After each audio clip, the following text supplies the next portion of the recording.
was in World War II in the Army Infantry. My rank during most all combat was as a private first class. I served in the European Theater of Operations. I was a rifleman and a machine gunner. I landed in France, and from France I went to Belgium, and I was assigned as a replacement in the middle part of the Battle of the Bulge in the Ardennes campaign. And from there I served across Europe with my unit through the Central Europe and the Rhineland campaigns till the end of the war.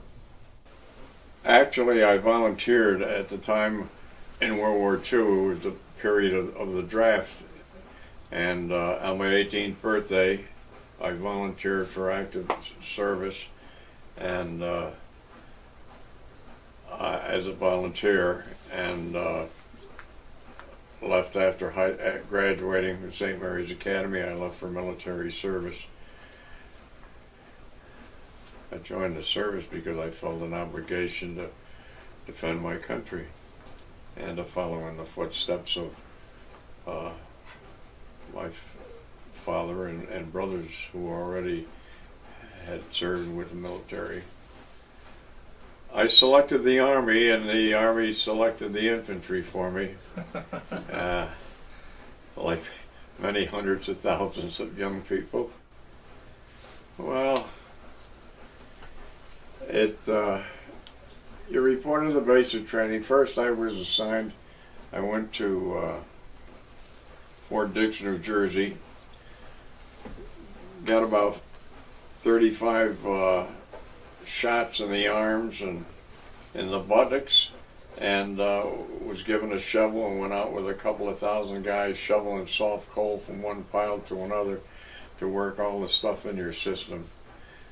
And from Fort Dix I was assigned to the Infantry Training Center in Camp Landing, Florida, and there I learned to be a modern day infantry soldier, to be acclimated with the use of all the infantry weapons, and to become a good soldier.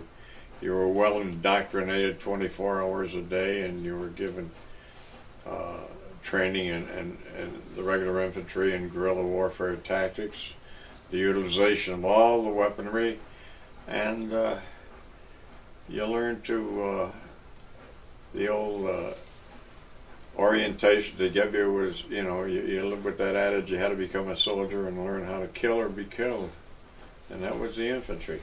Well, the first thing after a couple of weeks in boot camp was I knew that it was a real tough situation, and we were treated pretty rough, and to make us good and tough soldiers, and I can see the purpose of it now. And then I didn't. It was quite an experience, and it was nothing that hundreds of thousands of other young Americans like myself had to go through. We had many instructors.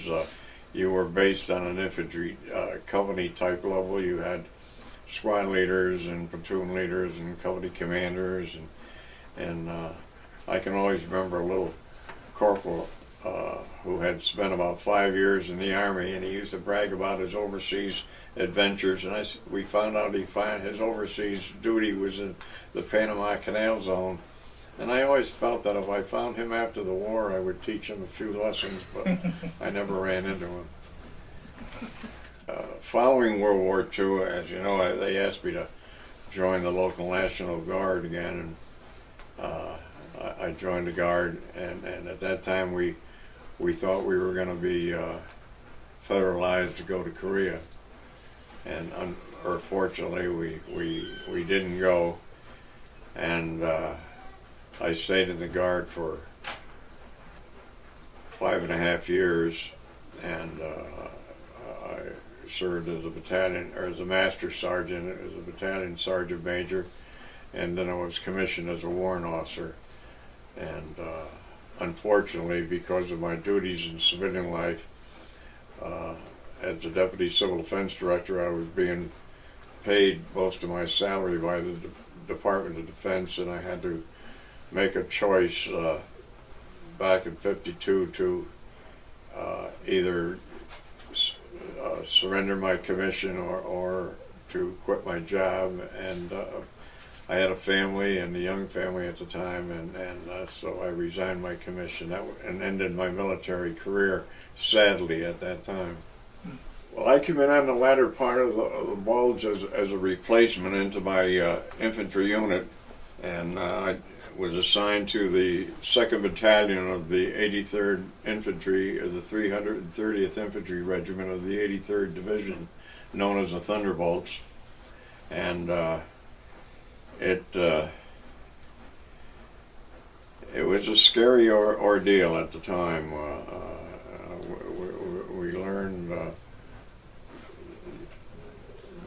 We learned to live in a hole. Our holes were our home. It was your foxhole that you could dig through the ice and the snow, and believe me, you could dig it when there were shells flying. And the foxhole, I said, was your living room and your dining room and your bathroom and everything else. And it became part of an infantryman's life. And, we had a lot of casualties in the Bulge, also primarily to the weather. There were so many people that most of us had frozen feet and frozen hands. There were a lot of areas, I found out later, that a lot of youngsters had amputations of feet and toes and fingers and stuff because of the intense cold that they had to go through. It was a trying time. At least when I joined the unit, we were pretty well trained, but we also had a lot of youngsters who, after the Bulge broke, they took kids who were in England and quartermaster and medical and supply outfits and everything, that gave them a week's training with an M1 rifle and sent them over to the front, and a lot of them didn't make out too well. There were many areas during our days of combat that a lot of times we laughed a lot. Sometimes we cried a little bit, and we always had a sense of being scared.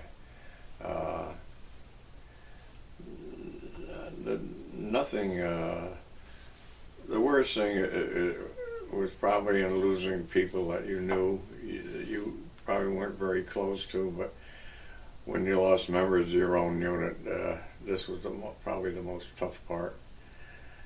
It was a great pleasure when the latter days of the war, when we found a bunch of prisoners, and I can always remember the first time that we found a bunch of our own men. We had, I can remember that we had found some of our prisoners of war that were captured back in Africa and had been moved, through Italy and parts of Austria and Germany and everything, until they were finally released. And they were probably some of the real heroes of the war for what they had to go through. Well, when he had a chance to use the V-mail system, it was a photographic type mail system that the Department of Defense had set up, and whenever you got a chance, they had a special form, a V-mail form that was sent out, and mail call was probably the best thing in the world. You didn't get mail very often in our units, but when we got them, you would receive quite a bit of mail, from your family and friends at the time. And I can always remember receiving the local newspaper, the Standard Press.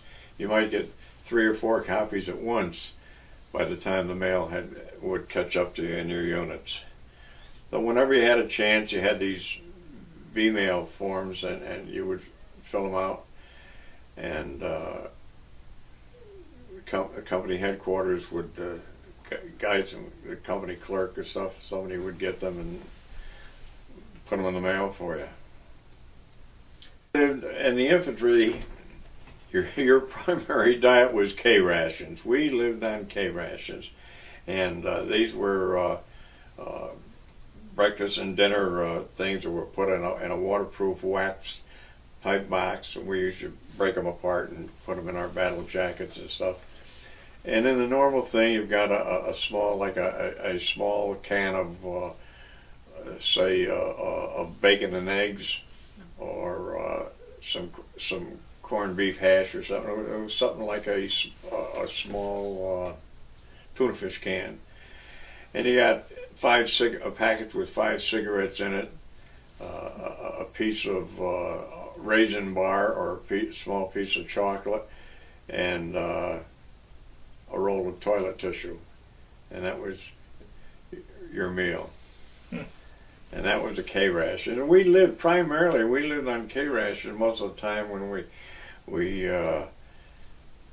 our company units, when you'd be in a rest area, or our company kitchens we'd be in an area where they could feed us, and then we would get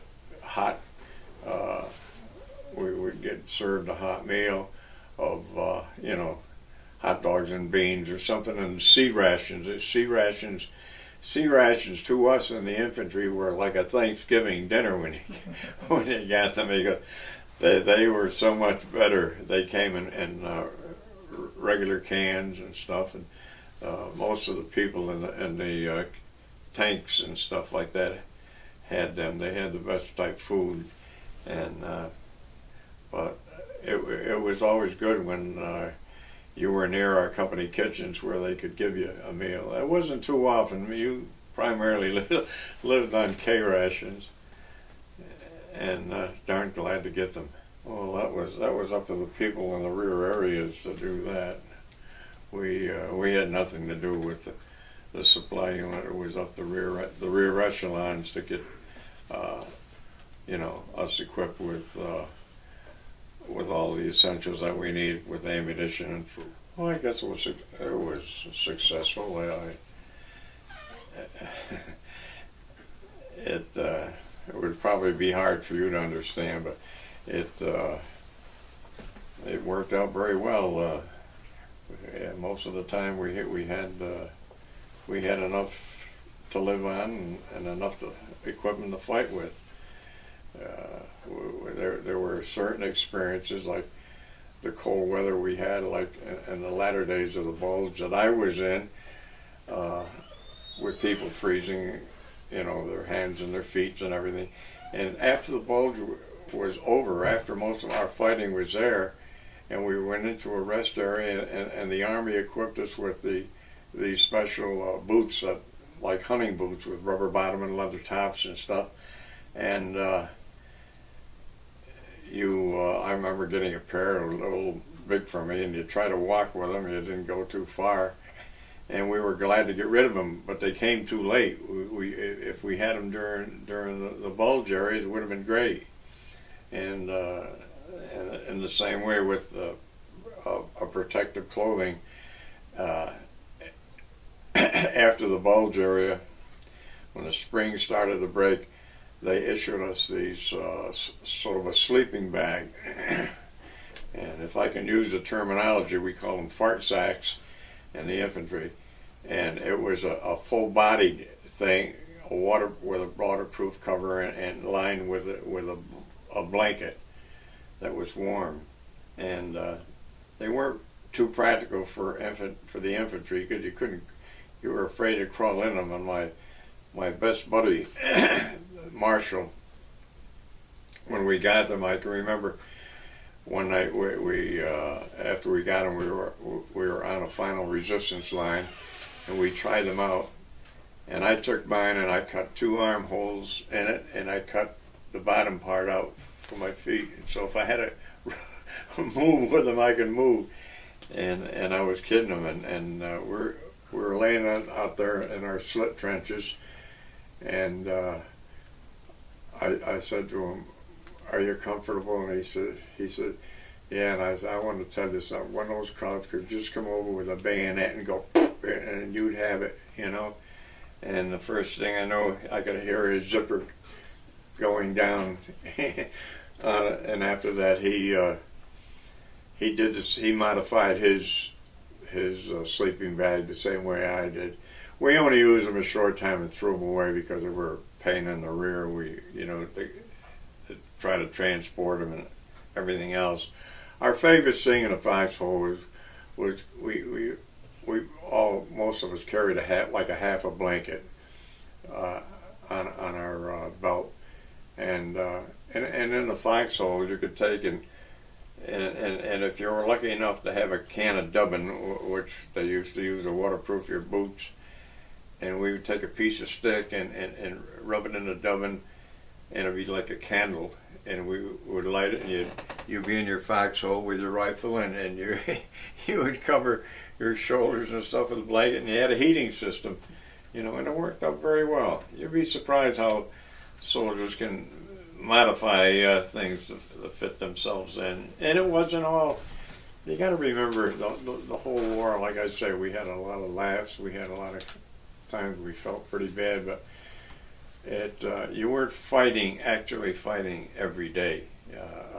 You fought in battles. You moved a lot. After the Battle of the Bulge, we fought on what we call the Cologne Plains in Central Europe, and many times we covered miles before we'd have any resistance, and that's when we had the air superiority then with our P-51s and 47s that would come over to support us, and you'd go till you hit resistance and you'd fight the enemy and just keep going. That's the way we went through the end of the war. We had some a lot of bad circumstances, but it was quite an experience. It's almost like a bad dream that never happened. Mm-hmm. And what I experienced, hundreds of thousands of young American kids like myself at the time experienced the same thing. And the real heroes of our conflict, and I've always felt that to this day, are those kids who lost their lives in defense of this country. I think they were the real heroes, and we had probably too many of them. And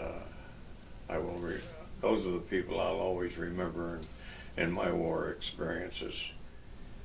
It was a lot of pressure. That's normally you were doing things that weren't brought up to do. I think the value of the training that you received certainly prepared you for what was going to happen, and if you wanted to live, you try to do everything that you possibly could, to protect yourself and protect your partner. Yeah, I prayed a hell of a lot.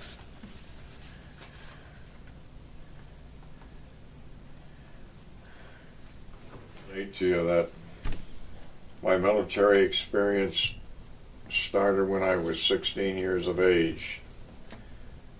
At that time, I followed in the footsteps of my dad and my older brothers who had served in the military or still were in the military. I enlisted in the New York Guard at 16 while I was a sophomore at St. Mary's Academy. Of course, we had to lie our age a little bit, but no one ever asked you for your date of birth, and just how old you were, so we all told them we were 18. And I think that experience helped me tremendously when I was to serve in the regular Army, following graduation. I volunteered for military service on my 18th birthday and left for training upon graduation from high school, from St. Mary's, and left for the Infantry Training Center in Camp Landing, Florida, where we were oriented for approximately 3 months, and the military tactics of being an infantryman learning the tactics of killing or being killed, and hitting all the aspects of possible warfare that we would be confronted with. Upon termination of of our infantry training, and it was tough training. It was 24 hours a day, and learning the use of all the infantry weapons, from basic our rifles and machine guns, mortars, the use of bayonet, hand-to-hand combat, and all types of guerrilla warfare. And upon completion of our training, we were given a delay en route. I never had a furlough, but we had a delay en route, and I was home for about 3 days and sent to Camp George E. Meade in Maryland. And from there we were issued this is where we knew what theater of war that we were going to go to.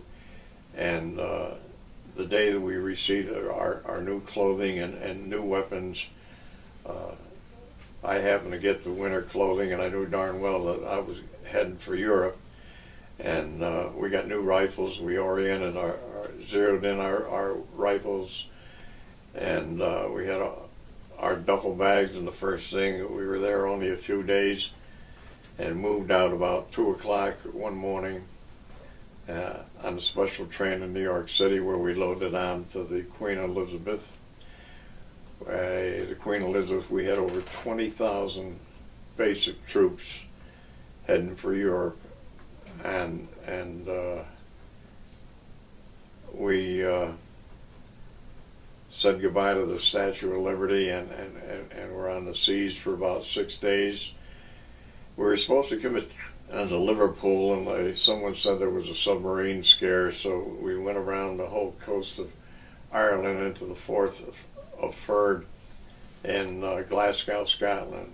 We embarked in Glasgow, and got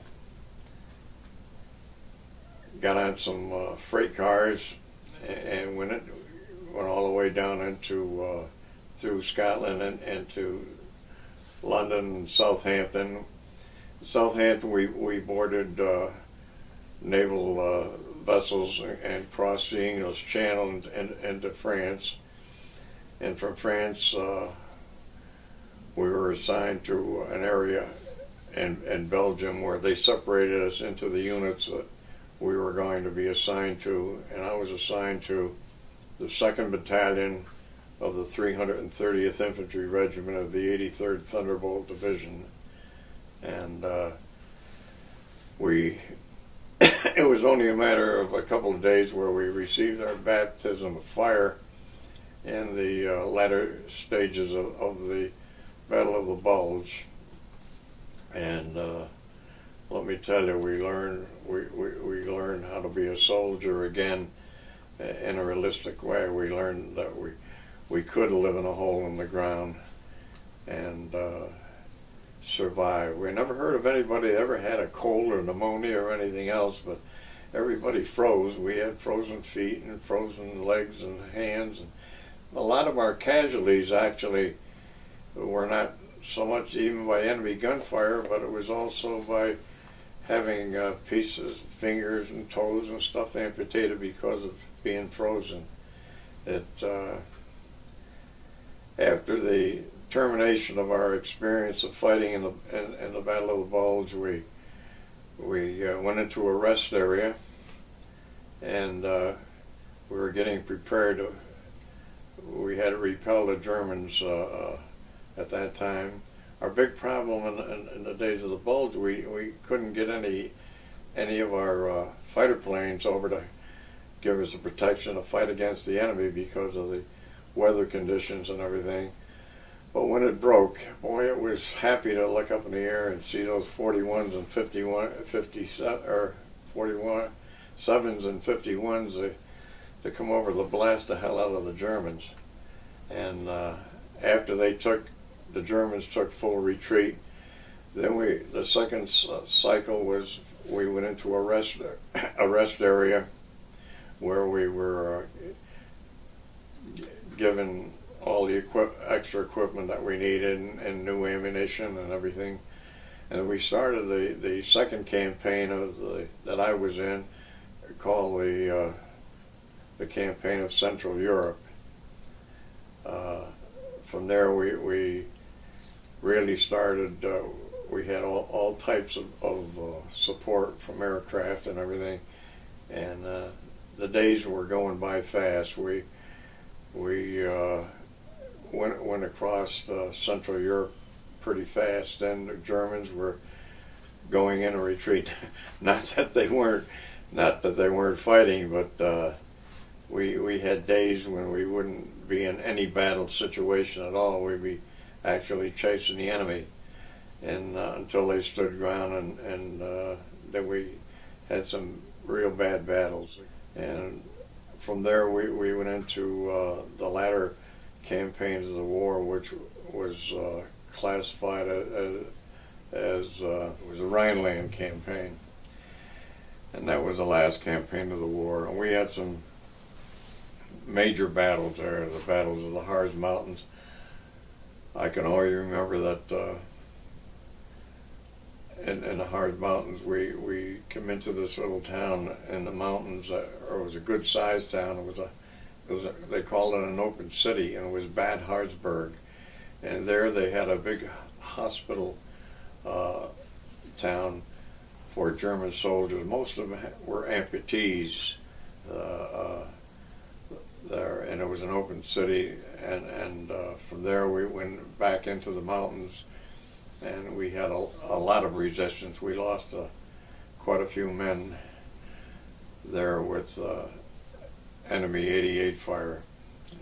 The Germans had every crossroads and everything all the way across Europe. You want to remember they had been there since the late 30s, and they had an opportunity to have everything zeroed in, and they, especially for their cannon fire. And they really were good. They were really good with those 88s, and they killed a lot of us Americans. But in the Harz Mountains, we had a lot of resistance, and we thought everything was going good until we really got blasted. One day, in April, we had a terrible fight, and we had a lot of incoming rain, which I mean by 88 fire.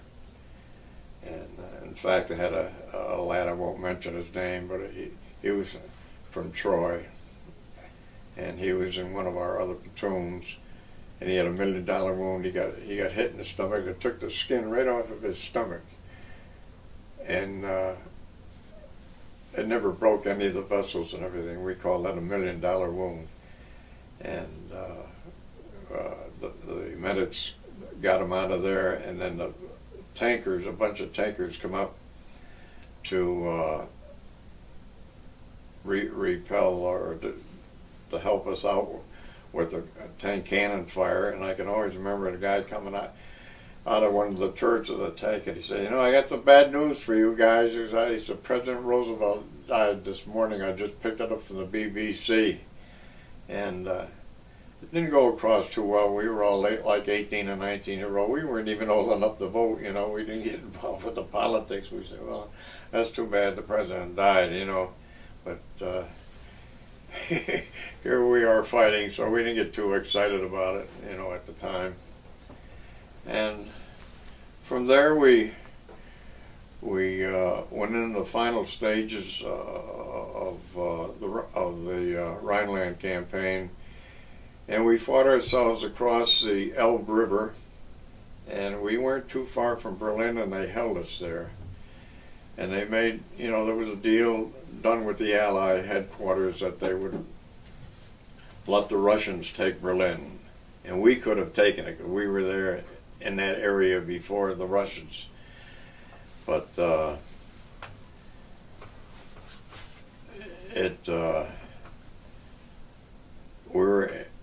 we had a bunch of Germans between us and Berlin who wouldn't surrender. it was a real tough time in my life to see what we, how we fought. And they wanted to resist, they wouldn't surrender. And we had all types of artillery brought up. And I can remember just hour after hour we would fire with HE, high explosive rounds of artillery. And then we would traverse it with white phosphorus. And I never saw the experience of white phosphorus, but it was a terrible thing. It was a terrible weapon because it did an awful job on the enemy.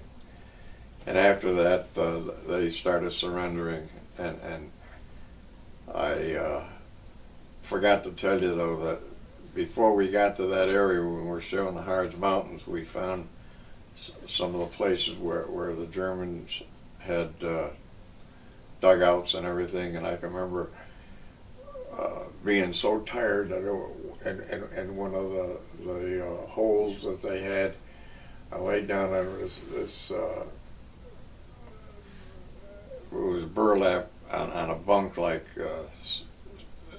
stuffed with hay or straw or something. And that was a sorry time of my life, because when the war ended, by the time we got across the Elbe, I ended up with head lice and body lice and dysentery. And I think that was the worst feeling I had in the whole war. I was a mess, and it was when the war was finally over.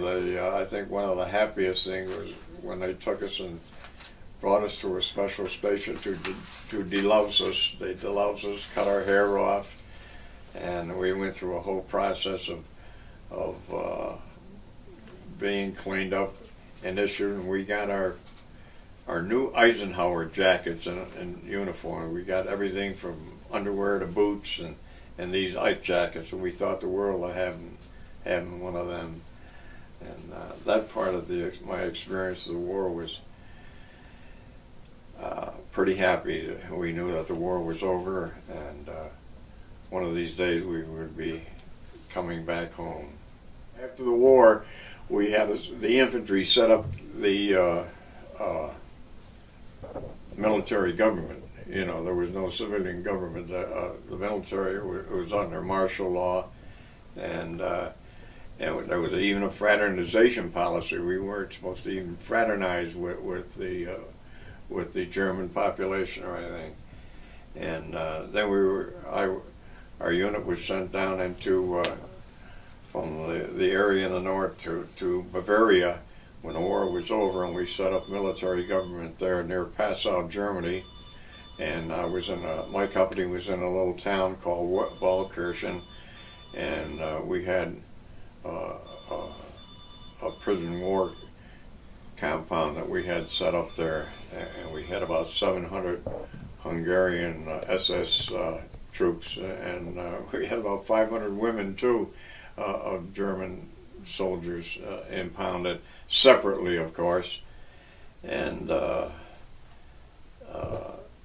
it was there in Passau, Germany, and where General Patton, who was no favorite of the infantry, came down to the Pocking Airfield and awarded our battalion the Presidential Distinguished Unit Citation, and which was awarded to all of the men of our battalion, and we were very proud of it.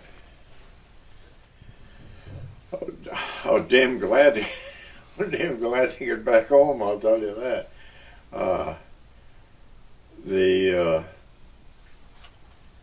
We were treated very well. That was the thing of World War II. People had a lot of respect for the GIs, especially in our little town here.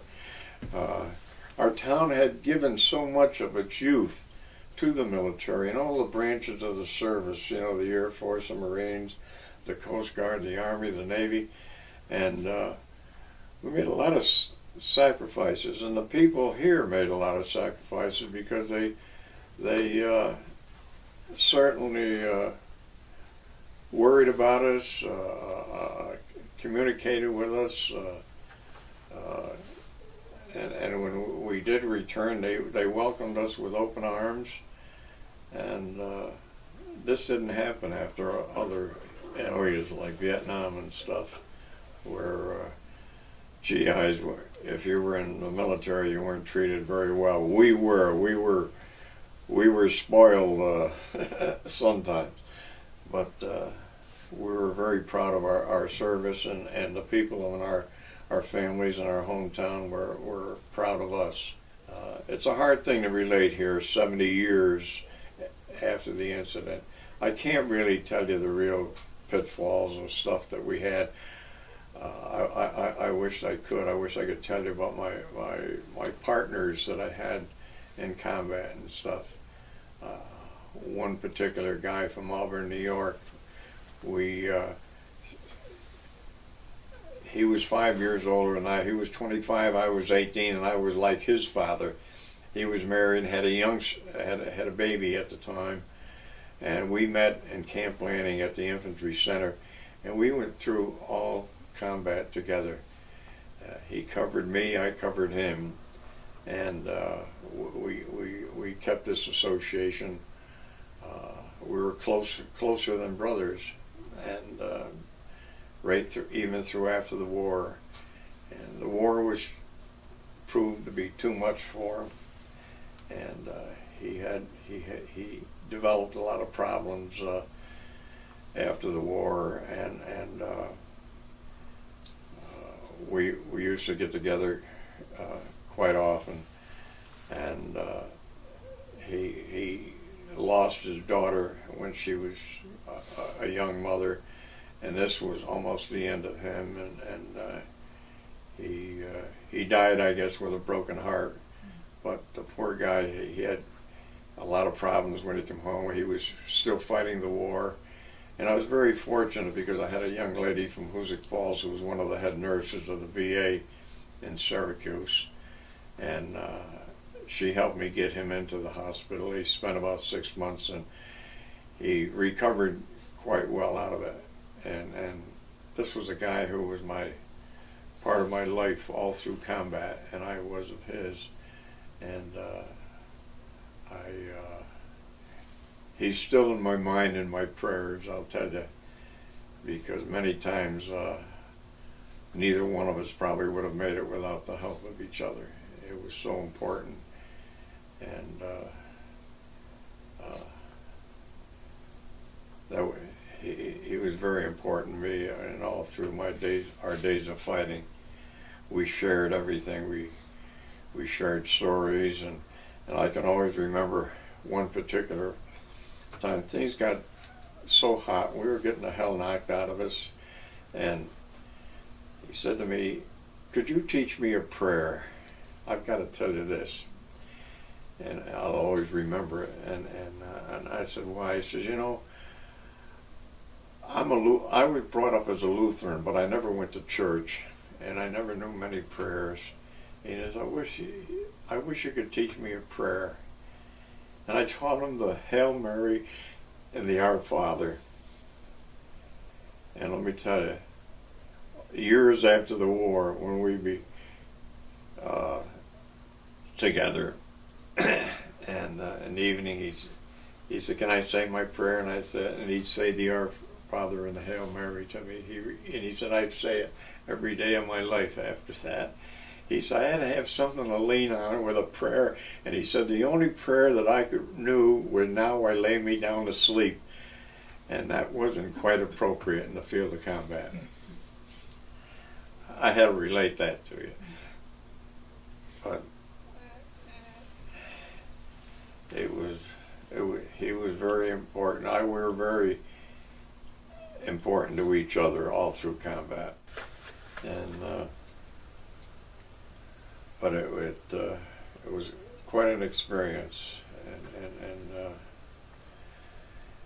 the people, guys, you know, like the infantry was such a special place to us, and through the work of, you probably remember there was the wonderful friend of the infantry was Ernie Pyle, and he was a war correspondent that was always up front with us in the infantry. And between him and great generals like General Bradley, they come up with the special decoration, which meant more to an infantryman than any other award that we had received. And this was the Combat Infantry Badge. And it was a mark of distinction of a combat soldier. And the nicest part, it was $10 extra in your pay once you received it. And it was awarded to you after 30 days of fighting in the infantry, and it was probably our best decoration that we enjoyed, you know. And I was fortunate to receive some others, you know, such as the Bronze Star for meritorious service against the enemy, and the European Theater with 3 Bronze Battle Stars, and several other medals that we received, you know, through the years, such as the Victory and the American Theater and the Army of Occupation, and the highest award that New York State gave us, a Conspicuous Service Cross, and others that with those medals and 50 cents you could get a good cup of coffee. I can't believe I'm telling you this, even because, you know, I never felt much about talking about the war, especially to people who, you know, I always figured that no matter who you talk to, unless they were there, you'd never be able to understand the things of war, especially in the life of an infantryman. You know, you were a special bonded unit that was so close together, and suffered probably the most during the war. And it's hard to relate to people. You know, you could go on and on of different incidents and different battles and different things when you prayed a lot and you were scared a lot. But somehow you always manage to be there with your best friend, your M1 rifle, and that was the best probably friend you ever had, and you really took care of it. You made sure that it was clean and was ready to use 24 hours a day. And it's the way you were trained. As I recall it now, I think I was fortunate because I had a beginning. I had experience as a young lad, being brought up as an outdoorsman and who hunted and fished and everything, and then by joining the state militia as a 16-year-old, all this experience was really beneficial to me, more so than other people who didn't have this type of background. And I was able to, you know, probably better cope with things. But it was really like a bad dream. To me, it almost never, these things never happened. There's no possible way that I had gone through these things, but yet, like many hundreds of thousands of other young Americans, we did. And to me, again, I say the big heroes and the people that I mostly respect as our heroes are these young kids who never made it, and who were killed in service, they're the ones that we should always be grateful to for their sacrifices. I've always been hesitant. I said, how the hell can you tell any people about so much you're experiencing warfare, because it almost like it never happened, and the horrors and everything else associated with it. Like I said, there were many times that we laughed and we cried and everything else, but and we were always scared. I always just say I always had brown stains on my underwear, but it's hard to relate to people who, if you've never been there, I mean, to try to understand it.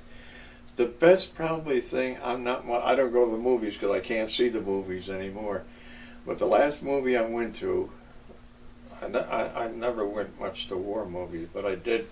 My son insisted I go to this movie, In the Search of Private Ryan. Yep. And that was probably the closest thing I could tell you of being an infantryman, to being an infantry soldier, because I went and I did. I would never want to see it again, and it brought quite a few tears to me in seeing that movie. And that was probably, I've seen other war movies and stuff, but that was probably the most related. If you want to know what the hell an infantryman went through, would be it. You know. And I could tell you a lot of good stories after the war, you know, like I took advantage of everything I could. Absolutely. After the war, I went to Switzerland, I went to Rome, I was assigned in the Twin Cities of Buda and Pest. I went down, down through Salzburg, Austria, Munich, got to raise hell in Paris a few days, and this is all post-war, so I saw a lot of Europe with a rifle and without a rifle.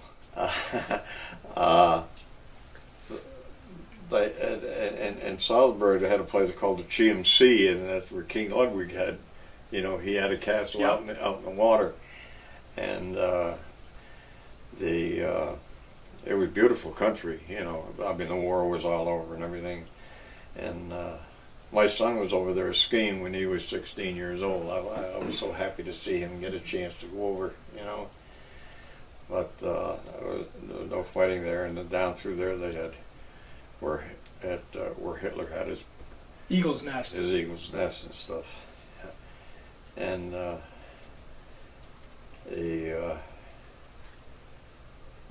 I've had opportunities, but I never really had any desire to go back. And I had opportunities where I met a lot of people of Lithuanians who, like my mom and dad, were born in Lithuania. They never met till they came here, but there were a lot of them that were slave labor, under the DPs and stuff. And I was very fortunate that I had a letter from Sister Elena, who was Walter Musky's older sister. She was a Catholic nun, and she wrote to me about some relatives, and it took me 3 days to find them because they were going by a different name, and I found them in a Lithuanian DP camp in Hanau, Germany, when the war was over, and helped start some of the paperwork, and stuff. And they finally came to the United States, and the man was a brother to Walt's mother and to Tony Wormusky's mother, and a brother to Ralph from Kunis, up here, niece Susie, and so there were a lot of happy times that I had.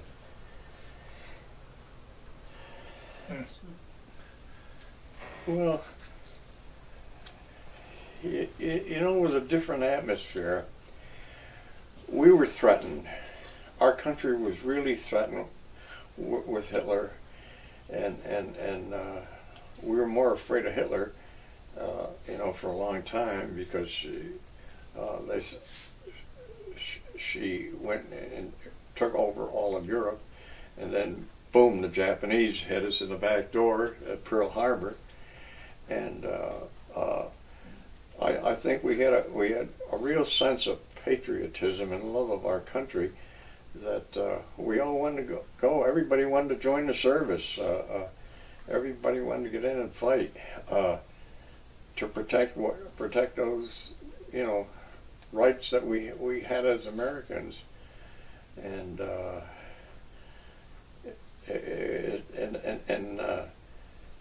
everybody, it made all our families and communities and everybody feel closer together. You didn't get this in the other phases of war. I always felt so bad that having almost 50,000 kids killed in the Vietnam fracas, which we never should have even been there, in my opinion. Who cares for my opinion? But yet there was no, the GIs were treated with disrespect even by our own people. I could never figure that. and excuse me, we never went through that. People always, God had a warm word for us when we came home. Everything was, we were never treated so good in our lives. And new people are doing the same thing to us, especially us old people from World War II. We've had more honors given to us where these other people never had it. And I hope that you people will be following up the people of Korea and Vietnam, and and especially in my era, we were kind of spoiled when we come home. But it breaks my heart, though, when you see things today, some of these kids that are coming home. We used to have laws that said, if you go into military service, your job is guaranteed when you come home. And you don't have that anymore. Because kids, are coming home. And the worst part of it, I think, in our war, we fought an enemy. We fought an enemy who wore a distinctive uniform like we did and everything else. The way our kids are fighting these people in Afghanistan and Iraq and these places, they might have coffee with them in the morning, and the guys want to kill our guy in the afternoon. You never know who the enemy was, and some of these kids that are getting 2 and 3 and some 4 deployments to the Far East and everything, and you wonder why they're cracking up and breaking up and everything else, and they're not being treated right. Did you know that? I grant you that we have a volunteer army, but how much of that can you expect to be over there for a year of fighting, especially if you're in ground forces, and have to have knowing that you got to go back 2 or 3 times and stuff. No wonder. They say, well, so many were having psychiatric problems and suicide. No wonder they're having it. It's not right. And yet we don't want conscription again, if we can help it. But with this volunteer army, they have to go. But I don't think the people are backing them up. I mean, our country is treating them right when they come home. I can always remember when I got discharged at Camp Kilmer in New Jersey. And one of the things you had to go through was like a day or two of psychiatric evaluations, And we had a couple of psychiatrists that put us through this, and they told us we're all going to be nuts, because of our combat experiences, that we're all going to be crazy and everything. The only crazy people that we had in the whole thing were the 2 psychiatrists, I think, that were given. No, I'm serious. if there were any nuts, they were the nuts, you know, but you know, I think of that, and we took it all as a big joke, and what seeing these kids today, what it's doing to them mentally and everything, it's tearing them apart, it's tearing air and it's tearing families apart, you know.